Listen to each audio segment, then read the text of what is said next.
വക്രതകളില്ലാത്ത, വളഞ്ഞു ജീവിക്കാത്ത നേർവഴിയിൽ പോകുന്ന യുവാവിനെ കാണുമ്പോൾ, ഒരു യുവതിയെ കാണുമ്പോൾ സൃഷ്ടാവായ അല്ലാഹുവിന് അവരോട് പ്രത്യേകമായ ഇഷ്ടമുണ്ട് എന്ന് പരിശുദ്ധ റസൂലുള്ളാഹി സ്വല്ലല്ലാഹു അലൈഹി വസല്ലം. ഇന്നല്ലാഹ ലയഅജബു മിനശ്ശാബില്ലദീ ലൈസത് ലഹു സുബ്വ. യൗവനം അല്ലാഹുവിന്റെ പൊരുത്തത്തിൽ അങ്ങ് കഴിഞ്ഞു കിട്ടണം. ഇസ്ലാമിൽ യൗവനം എന്നത് ദീർഘമായൊരു കാലമാണ്. 15 വയസ്സ് മുതൽ 40 വയസ്സ് വരെ യൗവനമാണെന്ന്. 40 കഴിയുമ്പോഴാണ് കഹൽ, മധ്യവയസ്സ്, മിഡിൽ ഏജിലേക്ക് കിടക്കുന്നത്. അതുവരെ യൂത്താണ്, അതുവരെ യുവാക്കളാണ്. മാറ്റങ്ങൾ ഉണ്ടാകുന്നത് അവിടെ നിന്നാണ്. മാറ്റങ്ങൾ ആരംഭിക്കേണ്ടത് നമ്മുടെ യുവതലമുറയിൽ നിന്നാണ്. റസൂലുള്ളാഹി സ്വല്ലല്ലാഹു അലൈഹി വസല്ലം തങ്ങൾ 7 വിഭാഗം ആളുകൾക്ക് നാളെ അർശിന്റെ തണൽ നൽകപ്പെടും എന്ന് പറഞ്ഞതിൽ 7 വിഭാഗത്തിൽ വലിയൊരു വിഭാഗം യുവാക്കളുമായി ബന്ധപ്പെട്ടതാണ്. സബഅത്തുൻ യുദില്ലുഹുമുല്ലാഹു ഫീ ദില്ലിഹി യൗമ ലാ ദില്ല ഇല്ലാ ദില്ലുഹു. അല്ലാഹുവിന്റെ തണലല്ലാതെ മറ്റ് യാതൊരു തണലുമില്ലാത്ത ഒരു നാളിൽ, അല്ലാഹുവിന്റെ മുമ്പിൽ വിചാരണയ്ക്ക് വിസ്തരിക്കപ്പെടുന്ന ദിവസം 7 വിഭാഗം ആളുകൾക്ക് അല്ലാഹു അവന്റെ അർശിന്റെ തണൽ നൽകി അവർക്ക് തണൽ വിരിക്കുമെന്ന് പരിശുദ്ധ റസൂലുള്ളാഹി സ്വല്ലല്ലാഹു അലൈഹി വസല്ലം. അതിൽ ഒരു വിഭാഗം യുവാക്കളാണ്. ശാബുൻ നശഅ ഫീ ഇബാദത്തില്ലാഹ്.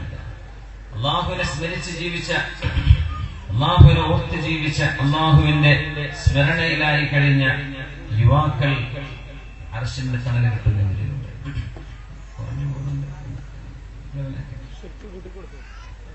റസൂലുള്ളാഹി സ്വല്ലല്ലാഹു അലൈഹി വസല്ലം തങ്ങൾ ഏറ്റവും കൂടുതൽ ശ്രദ്ധിച്ചതും ഈ ചെറുപ്പക്കാരെയാണ്.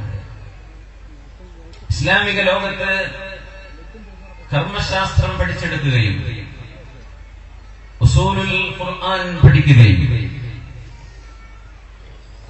ഫിഖ്ഹിൽ അഗാധമായ പാണ്ഡിത്യം ഉണ്ടാവുകയും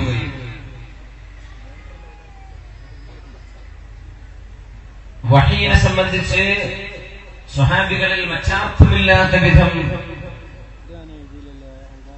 അറിവ് ലഭിക്കുകയും, എന്നാൽ അല്ലാഹുവിന്റെ റസൂൽ വഫാത്താകുമ്പോ കേവലം 10 വയസ്സ് മാത്രമുണ്ടായിരുന്ന ഒരു സ്വഹാബിയെ നിങ്ങൾക്കറിയും എന്ന് വിചാരിക്കട്ടെ. തർജുമാനുൽ ഖുർആൻ എന്നാണ് അവർ അറിയപ്പെടുക. വിശുദ്ധ ഖുർആൻ വ്യാഖ്യാനിക്കാനുള്ള കഴിവുണ്ടായ ഒരു പണ്ഡിതൻ.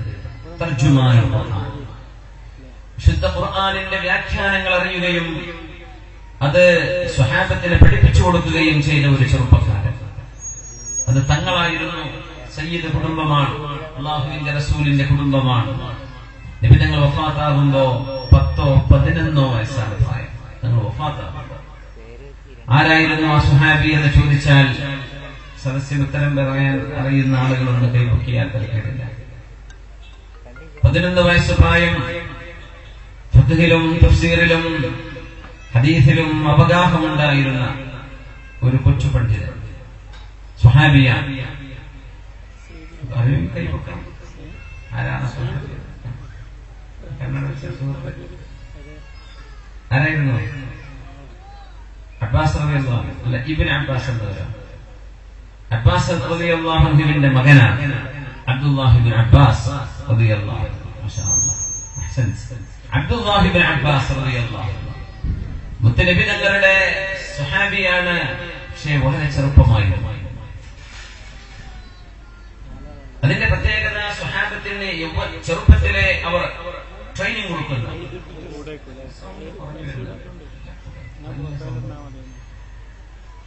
ചെറുപ്പത്തിലെ അവർക്ക് തർബിയത്ത് കൊടുക്കുകയാണ്. അങ്ങനെ വരുമ്പോഴാണ് മക്കളിൽ ഇൽമിനോട് സ്നേഹമുണ്ടാവുക. വിജ്ഞാനവുമായി നമ്മുടെ മക്കളെ നമ്മൾ ബന്ധപ്പെടുത്തുമ്പോഴാണ് അവരിൽ നിന്ന് നമുക്ക് നന്മ പ്രതീക്ഷിക്കാൻ കഴിയുന്നത്. അമ്പിയാക്കന്മാരൊക്കെ ദുആ ചെയ്തത് പടച്ചോനെ ഞങ്ങൾക്ക് മക്കളെ തരണേ എന്ന് മാത്രമല്ല. മഹാനായ സക്കരിയ നബി അലൈഹിസ്സലാം മക്കളില്ലാതെ വന്നപ്പോൾ അല്ലാഹുവിനോട് ദുആ ചെയ്യുന്നു, റബ്ബി ഹബ്ലി മിൻ ലദുൻക ദുർരിയതൻ ത്വയ്യിബ. رب هب لي من لدنك ذرية طيبة إنك سميع الدعاء. അല്ലാഹുവേ, നിന്റെ അരികത്ത് നിന്ന് നീ എനിക്ക് മക്കളെ തരണം. റബ്ബി ഹബ് ലീ മിൻ ലദുൻക ദുർരിയതൻ ത്വയ്യിബ, സജ്ജനങ്ങളായ മക്കളെ തരണേ റബ്ബേ, നല്ല മക്കളെ. ത്വയ്യിബ, നീ ഇഷ്ടപ്പെടുന്ന മക്കളെ. ഇന്നക സമീഉദ് ദുആ, നീ എല്ലാ പ്രാർത്ഥനയും കേൾക്കുന്നവനല്ലോ അല്ലാഹുവേ, സജ്ജനങ്ങളായ മക്കൾ നിനക്ക് നൽകണമേ എന്ന് ദുആ ചെയ്തപ്പോഴാണ് ഫവഹബ്നാ ലഹു യഹ്യ വഅസ്ലഹനാ ലഹു സൗജഹ, മഹാനായ യഹ്യ നബി അലൈഹിസ്സലാമിനെ സക്കരിയ നബിക്ക് അല്ലാഹു നൽകുന്നത്. അതുപോലെയുള്ള ഒരു മകൻ, ലം നജഅൽ ലഹു മിൻ ഖബ്ല സമീയ, ആ പേരുള്ള സയ്യിദൻ വഹസൂറ, സാത്വികരായ മറ്റൊരു മകൻ മറ്റാർക്കും അല്ലാഹു നൽകിയില്ല. സക്കരിയ നബി അലൈഹിസ്സലാം ചോദിച്ചത് അങ്ങനെയാണ്.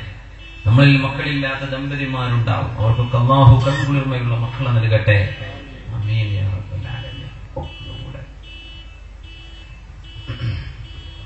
ഇബ്രാഹിം നബി അലൈഹിസ്സലാം ദുആ ചെയ്തു, വജുനുബ്നി വബനിയ അൻ നഅബുദൽ അസ്നാം,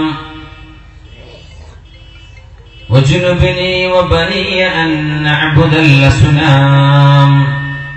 അല്ലാഹുവേ, ഞാനും എന്റെ മക്കളും ബിംബാരാധന ചെയ്യുന്നവരായി പോകരുത്, ബിംബാരാധകരായി പോകരുത്.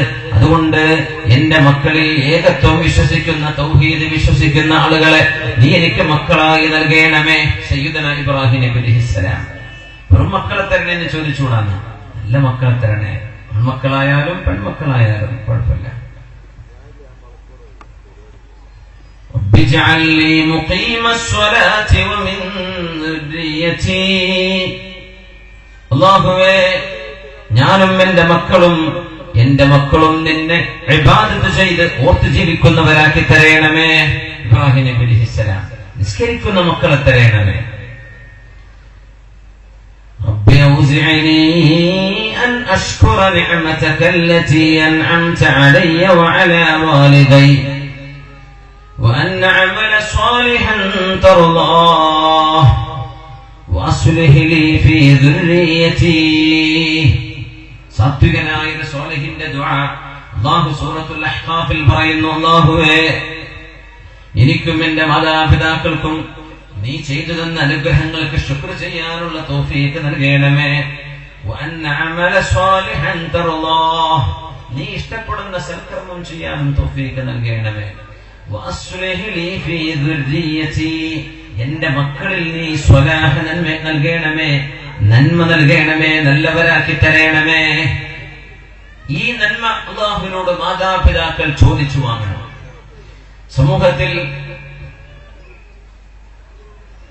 നമ്മുടെ ചുറ്റുപാടുകളിൽ തിന്മകൾ കണ്ടുകൊണ്ടിരിക്കുമ്പോൾ സ്വാഭാവികമായ പേടി വരും മാതാപിതാക്കൾക്ക്. ഉറപ്പേ, എന്റെ മക്കൾ എന്തായി പോകും പടച്ചവനെ. ഇങ്ങനെയൊക്കെ നമ്മുടെ മക്കൾ കള്ളുകുടിയന്മാരും മയക്കുമരുന്നിന് അടിമകളും വ്യഭിചാരികളുമായി പോയാൽ ഈ മക്കളെ കിട്ടിയതിന് എന്ത് കാര്യം ഉറപ്പേ? ഇവരൊക്കെയാണോ അമ്മിഞ്ഞ പാല് കൊടുത്ത് വളർത്തിയത് ഉറപ്പേ? എന്റെ മക്കൾ ഇങ്ങനായി കഴിഞ്ഞിട്ട് എന്ത് കാര്യം? സ്വാഭാവികമായ ഭയം മാതാപിതാക്കൾക്ക് കാണും. അല്ലാഹുവിനോട് ദുആ ചെയ്യാൻ, ദുആ വലിയൊരളവോളം അല്ലാഹു സ്വീകരിക്കുകയും തൗഫീഖ് ചെയ്യുകയും ചെയ്യാനുള്ള കാരണമാണ്. ഇബ്രാഹിം നബി അലൈഹിസ്സലാം ദുആ ചെയ്ത പോലെ, സക്കരിയ നബി അലൈഹിസ്സലാമിന്റെ ദുആ പോലെ, സ്വാലിഹായ അബ്ദുസ് സ്വാലിഹ് റബ്ബിനോട് ദുആ ചെയ്ത പോലെ, വഅസ്ലിഹ് ലി ഫീ ദുർരിയതി, നമ്മുടെ തലമുറകളിലും നന്മ സ്നേഹിക്കുകയും നന്മ ഇഷ്ടപ്പെടുകയും ചെയ്യുന്ന നല്ല മക്കളെ, നല്ല യുവാക്കളെ, നല്ല യുവതികളെ ഈ സമൂഹത്തിന് അല്ലാഹു നൽകട്ടെ. ആമീൻ എന്ന് നമ്മൾ പ്രാർത്ഥിച്ചു തുടങ്ങുകയാണ്.